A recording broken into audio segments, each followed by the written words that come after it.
The Fall of the Empire was composed by Frederic Rzewski, written for Allen Otte in 2007. The composer and performer had worked together for more than 30 years before the piece was written. Otte played Rzewski's piece Le Mouton de Panurge with his groundbreaking percussion ensemble Black Earth Percussion Group in 1973. Otte received the composition in movements and not in score order, starting with Act 2, Monsters, although Rzewski had previously performed the prologue and Sacrifice on his own. Because of their long history working together and their working relationship, Otte was very familiar with Rzewski's socio-political and personal beliefs about the world, as well as his compositional style, and as a result, there are quite a few details missing from the score, simply because Rzewski knew how Otte would interpret directions, or the two had discussed issues on their own.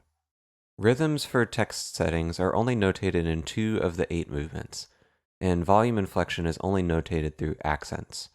The composer vaguely describes instruments in The Ground and Global Warming because he knew that Otte would choose appropriate instruments without unnecessary specification, although prospective performers of this work that don't have a link to Rzewski or Otte may choose instruments that the original collaborators might not approve. Each movement requires the performer to develop a character in order to appropriately convey meaning from the text, but Rzewski doesn't give any character direction or background, so performers must derive meaning and perspective from the text and musical content of the work, as well as any public writing or interviews of the composer, which shed light on his personal opinions. In my early preparation of this work, as I learned notes, chose instruments, and considered the physical demands of the percussion part, I struggled most with the issue of character and using my voice to tell the stories convincingly and effectively.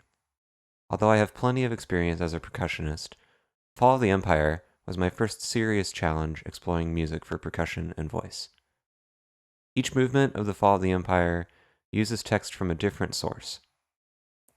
The composer supplied his own text for some of the movements, and also used passages from Mother Goose, Charles Dickens' novella The Chimes, Mark Twain's Papers of the Atom Family, and quotations from Thomas Jefferson and Pat Buchanan.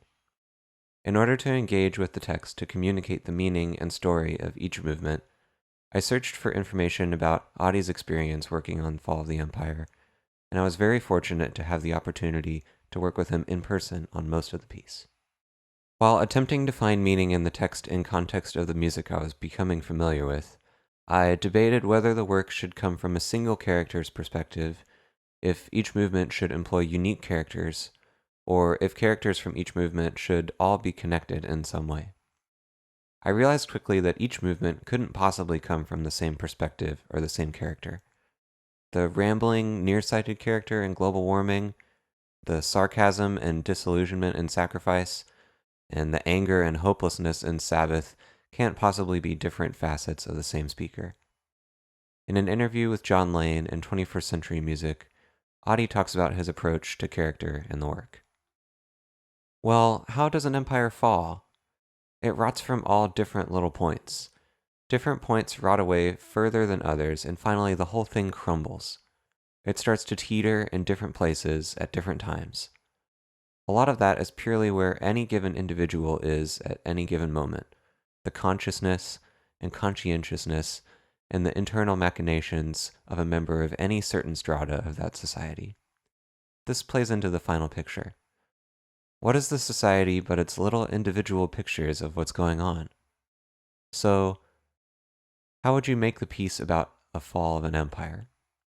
Well, one way to do it would be to have this patchwork quilt of all these crazy episodes or stories from quite different perspectives. Every one of them would be a little odd. Some looking out and others looking in. Some would look one way or another, each one even unaware of any other's existence. Working with Allen Otte and spending a lot of time with Bonnie helped me to consider the perspective and the message of the characters in each movement individually, in order to weave together one story made up of diverse perspectives. In addition to a unique character, each movement has its own specific challenges to face and decisions to make concerning pacing, volume, inflection, as well as balance between percussion and voice and technical demands of the percussive elements. I'll take some time now to talk about choices I've made and notable moments of this work.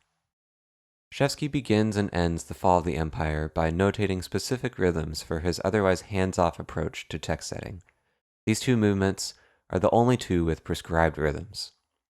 In prologue, the player only uses their voice in the middle section of the piece, performing simple rhythms in dialogue with the trembling seed pod. In my opinion, the character to be embodied by the performer isn't a caricature of Thomas Jefferson or anything unrelated to my own personal experience. I found that I'm most convincing when I deliver the text as myself, giving my audience an introduction to the content and message of the piece, starting with a quote like any good essay. So I didn't find it difficult to portray an appropriate character for this movement. I found that the space Rzewski leaves in this section is a blessing and a curse. While rests give me extra time to prepare to play the seed pod, or specifically intone with my voice in a certain way, the amount of time between segments of text makes connecting segments together into a coherent phrase more difficult. Rzewski isn't afraid to use space and employ silence for dramatic effect, to emphasize text, or to transition between sections of movements. I've carefully considered vocal inflection and dynamics in the prologue in order to group the short words and phrases into 3 coherent phrases. Thomas Jefferson.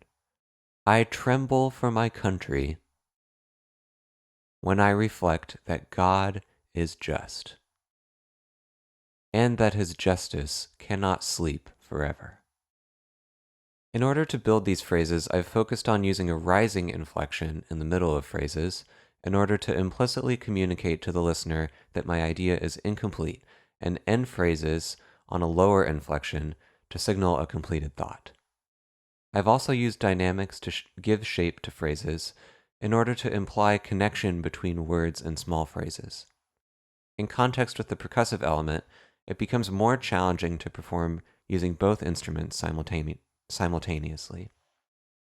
It is helpful that dynamics are prescribed for the seed pod, and that the seed pod is replying to the shape of the vocal delivery, interacting within the phrasing of the voice, instead of creating separate phrases. But the performer must keep track of their place in the vocal delivery while playing the seed pod to communicate coherent phrases and ideas in the text, and must think in advance while delivering text to play the seed pod appropriately.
Thomas Jefferson.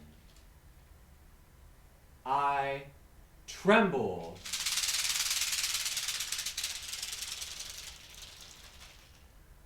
for my country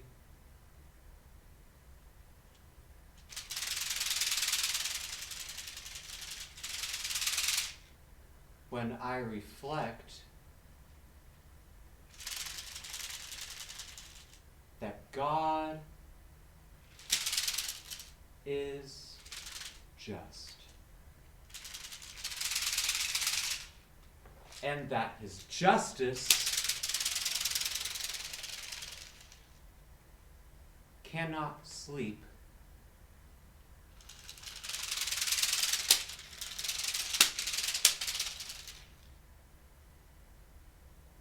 forever.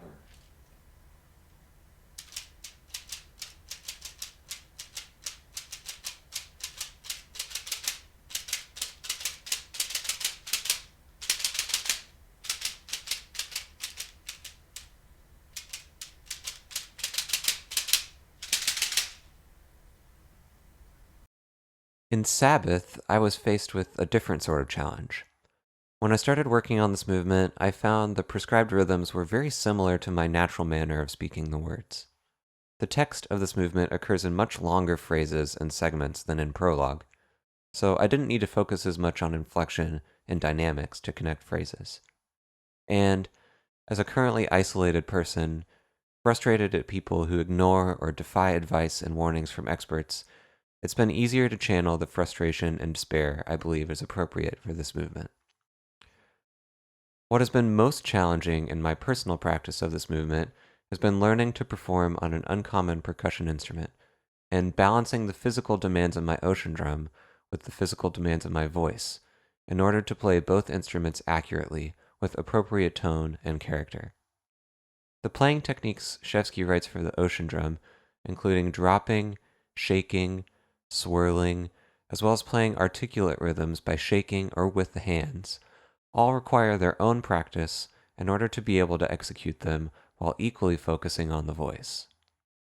Unlike the prologue, the rhythms of the voice and the ocean drum correspond to each other, occasionally playing the same rhythm at the same time, but mostly combining to create one compound rhythm, sometimes with one voice directly imitating the rhythm of another. And because playing the ocean drum is inherently physical, it was important for me to understand how the motions required to play the instrument affect my vocal delivery. In this movement, it's often easier to speak loudly because it's easier to play the ocean drum louder.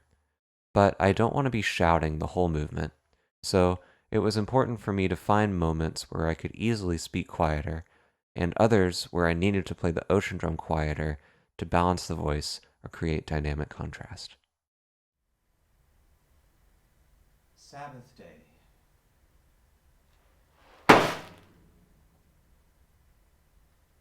As usual.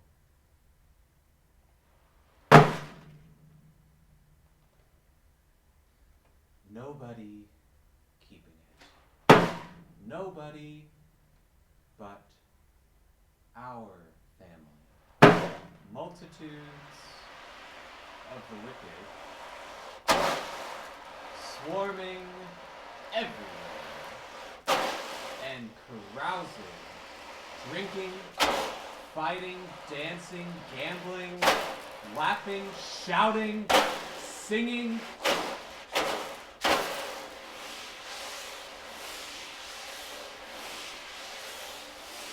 Men, women, girls, youths, all at it.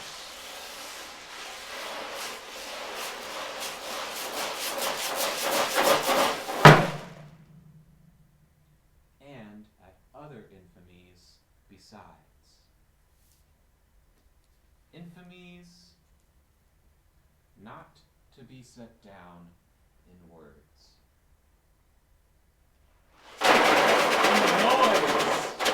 Blowing horns, banging on pots and kettles, blaring of brazen instruments, boom and clatter of drums. It is enough to burst a person's ears.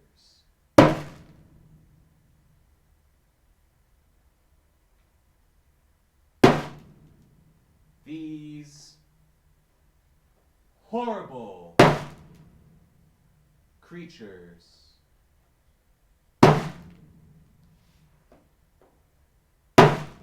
have come in even greater crowds than usual today to look at the ark and prowl over it and make fun of it. They ask questions, and when they are told it is a boat, they laugh and ask where the water is. Out here on the dry plain. When we say the Lord is going to send the water from heaven and drown all the world, again and say, "Tell it to the Marines."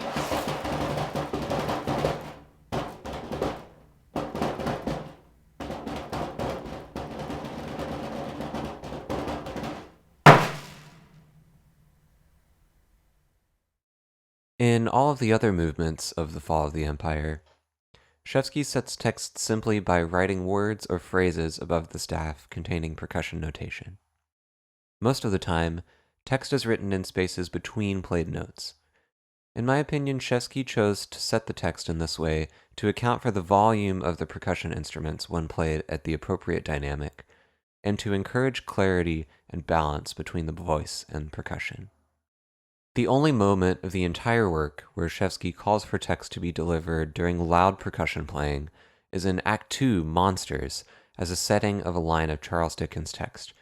The several parts and shapes of different things are joined and mixed by chance. This is a word painting where the joining and mixing of percussion and voice reflect the recited text. All the other text which Rzewski chooses not to prescribe rhythm is arranged on the score to fit in between notes of percussive playing, or, if voice and percussion occur at the same time, Rzewski writes a quiet dynamic so that the voice can easily be heard over the percussion without being confined to a loud vocal volume. Act 5, The Ground, features one unique approach to text setting juxtaposed with Rzewski's more common method. In the first section of the movement, one short phrase in one measure is followed by one measure of percussion. Each measure of percussive playing contains the same number of notes as the number of syllables in the previous measure. To strengthen the connection further, when one syllable corresponds to one note, speaking the text in the rhythm notated for the next measure of percussion yields one dramatic, expressive dictation of the text. If the rhythm of the percussion is applied to the preceding text, the performer can embody Rzewski's suggested rhythm and pacing of the delivery of the text. Of course, the performer can choose to apply the rhythms of the percussion strictly, loosely, or not at all. Rzewski doesn't explicitly notate in the score that the percussion and voice should be connected in this way. In my performance, my primary goal is to convey meaning from the text to the audience, and then to connect the voice and percussion as two instruments that I use to convey my meaning. I use the rhythms notated in the percussion as a loose suggestion for the rhythms of the text, and I would hope that listeners would understand that the two instruments are both performing the text in their own ways.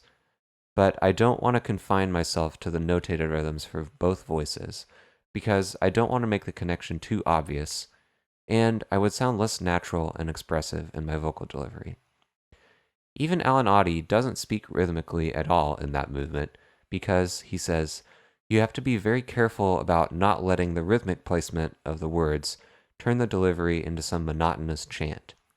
The rhythms are an aid for integrating the words into the percussion, but not to take precedence over a natural and expressive delivery. In the middle section of the movement, Rzewski notates words or short phrases in quarter rests, spaces where percussion is absent. Performers need to fit spoken material of different lengths into one beat and should be careful with pacing, but should also be aware of inflection and volume in order to connect segments into coherent phrases. Everything is like that. When you start something, you never know what's going to happen, where it's going to end, in whose backyard. In the last section, Rzewski writes much more space than in previous sections. The space allows the performer more freedom to express text rhythmically, but also makes connecting text segments into phrases more difficult. Rzewski allows the performers to make many choices which guide their interpretation of the ground more than any other movement in The Fall of the Empire. We've already discussed text setting and the lack of rhythmic notation. Rzewski doesn't give any instructions for volume or inflection, so performers should make their own decisions in order to avoid monotonous vocal delivery and percussion performance. In the middle section, there's an optional improv section, where performers can choose to improvise however they see fit, or not at all. But perhaps most importantly, performers are tasked with the decision of choosing their own instruments, since Rzewski allows for almost anything to be played in this movement. This open instrumentation allows the performer the creative freedom to create their own visual and auditory environment, borrowing from a percussion tradition established in earlier works by Johanna Bayer, John Cage, and even Brian Ferneyhough. The composer calls for 5 objects, which may be complex or heterogeneous, for example, an assortment of junk, and specifies that objects should be placed from left to right. The open instrumentation of this movement may be another aspect of the work that Rzewski trusted Otte to procure appropriate materials, or there may have been discussion between the two that didn't make it to the printed score. In his early performances, Otte prepared a long table with a suitcase, a metal shovel, a pile of books, a ceramic plate, and a glass bottle, with objects spread out so that he could step and move his body for a visually interesting performance. But in context of the work as a whole, the appropriate story to be told by the performer seems most closely related to Frederic Rzewski's personal views about America, the falling empire, at the time of composition in 2007. With a little research into the composer's personal opinions, as well as the context of the text and characters in the rest of the work, the text of the last section can be associated with the composer's opinions about President George W. Bush in the Iraq War. The emperor doesn't care about what you think. His sights are set lower. He only cares about oil and the ground that you're standing on. As well as the text from the middle section. When you start something, you never know what's going to happen, where it's going to end, in whose backyard. We think we're something, we're nothing, could even be a reference to the common opinion of Americans as leaders of the free world, thinking that our place in the world has inherent value, when in reality, in relation to the universe, in the beginning, we're nothing. With all of this in mind, the appropriate character to embody for this movement is easily relatable, especially if you're a performer with an understanding of the work and the composer, and you're interested in engaging with the text.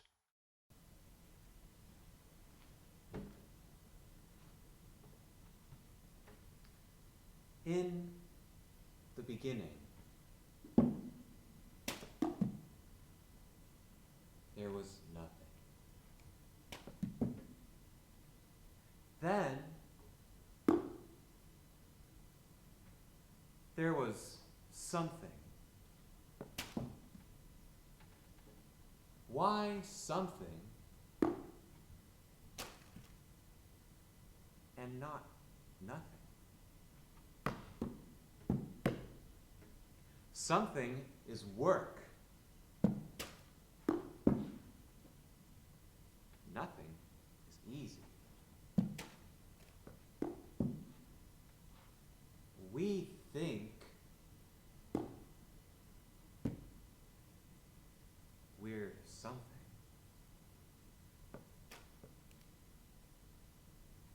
We're nothing.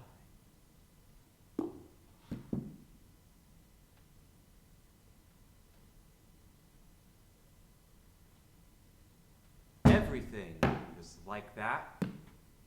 When you start something, you never know what's going to happen.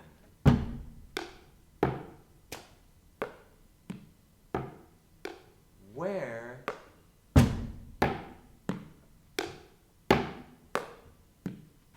it's going to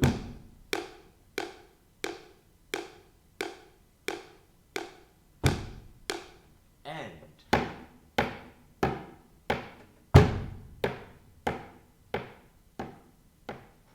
In whose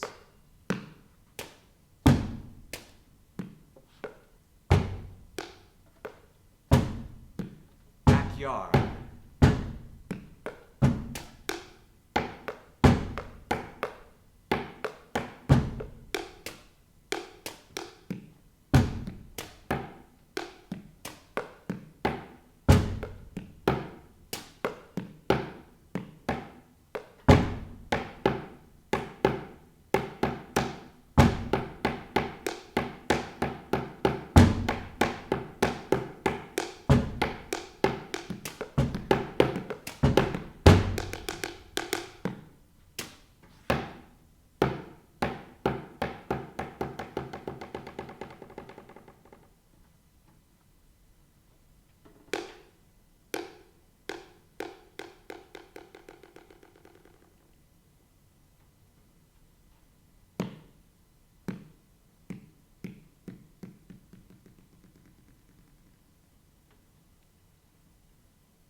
The Emperor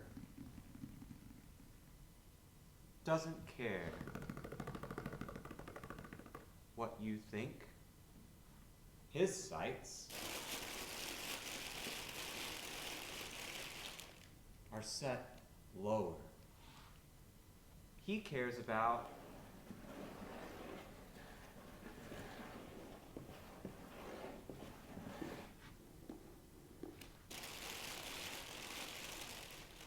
oil and the ground that you are standing on.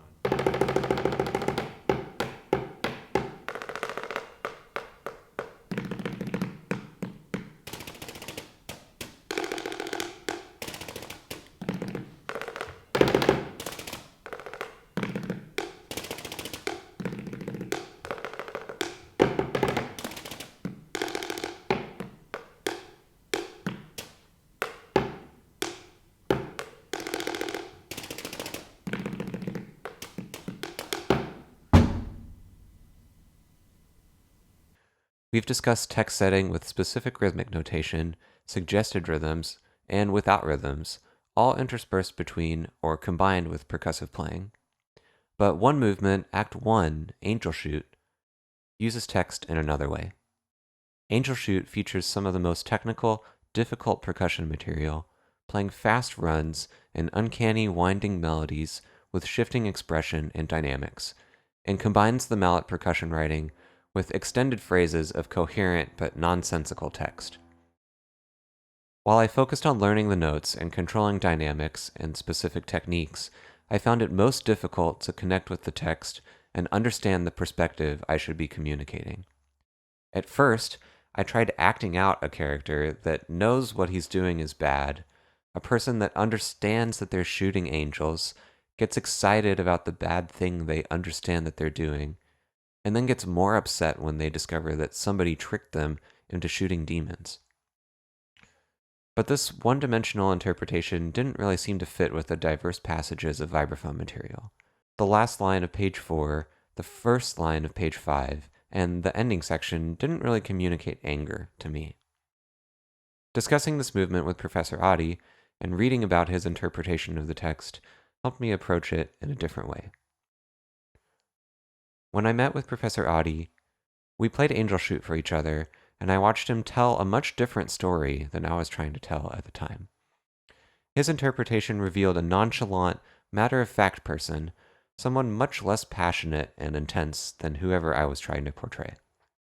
Otte's character seemed much more like a person going along with an experience instead of leading one, maybe a person doing this for the first time, or any random person interviewed by an outsider. My experience watching him perform and thinking back to consider how his percussion playing was related to his performance of the text helped me consider new ways to deliver the text and approach playing the vibraphone material for myself. I came to a decision about my character's perspective after rereading Otte's interview with John Lane. Lane recalls an interaction with Rzewski from 2007, where Rzewski told him, "It doesn't really matter what the texts mean. People infer meaning from them." Lane went on to say that Rzewski strings together all of these nonsensical things, these non sequiturs, and plays music in between that has nothing to do with the texts. But inevitably, people infer meaning and make connections between the music and the text. When I connected these thoughts with Otte's thoughts that I previously mentioned, how movements involve the empire are crazy episodes or stories from quite different perspectives, every one of them would be a little odd. I decided for myself that the text in Angel Shoot doesn't have to make sense. People are shooting angels and then realizing they're shooting demons, and somehow that's worse? What is this person even talking about anyways? I could really try to make something out of almost nothing and try to connect this movement to thoughts about gun control or some commentary on American culture, but to me, one representational story in a falling empire can come from a person who talks a lot and doesn't make any sense. The music composed for the vibraphone represents an incoherent, unpredictable character as well. Each section of pitch material in the movement only lasts for a few measures, 5 measures at the most, before changing to something radically different. Time stops and starts, or feels fluid and never consistent for more than a few seconds. When I listened to the movement attentively, after a few times I started to pick up on patterns which broke as soon as they repeated once, or I thought I noticed patterns that weren't really repeating at all. The only connection between pitch material in different sections is that the intervals in the scale used in the first section are used in the opposite direction in the second section.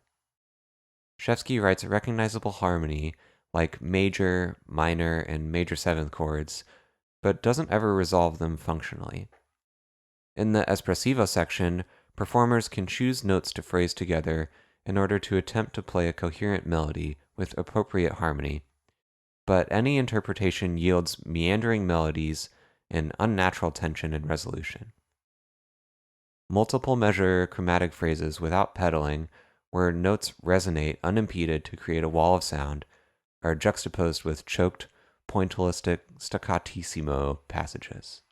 In my interpretation, the most valid way to tie together the eccentric sections of vibraphone material with the nonsensical text is to try to execute each individual section with its own direction and approach, and perform many different approaches in order to tell a fantastic story from the perspective of a character that just doesn't make any sense altogether.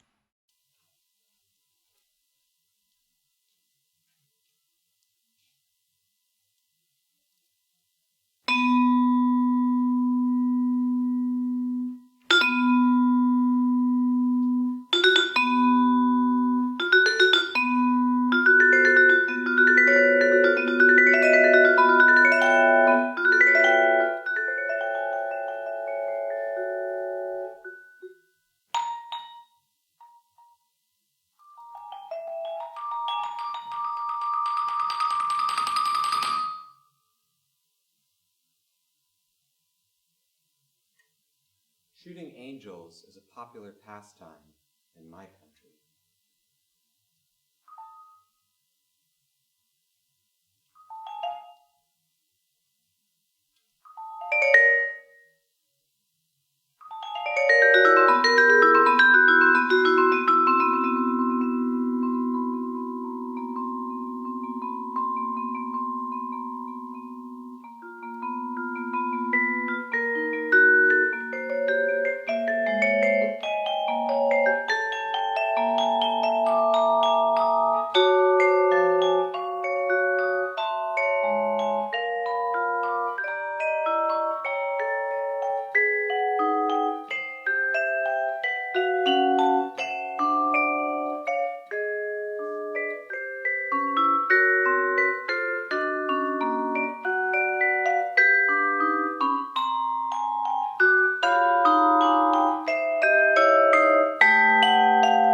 A group of people get together on a hilltop with a case of beer and wait for the angels to appear.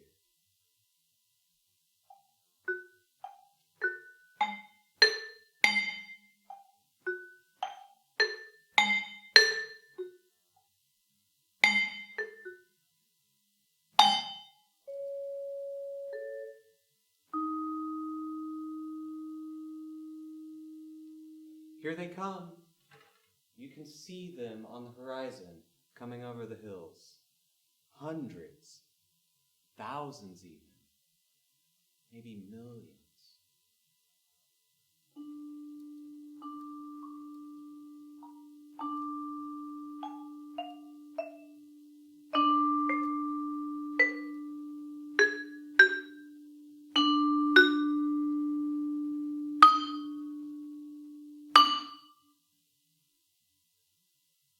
Wait a minute, those aren't angels. They're demons, like those you see in Hieronymus Bosch paintings.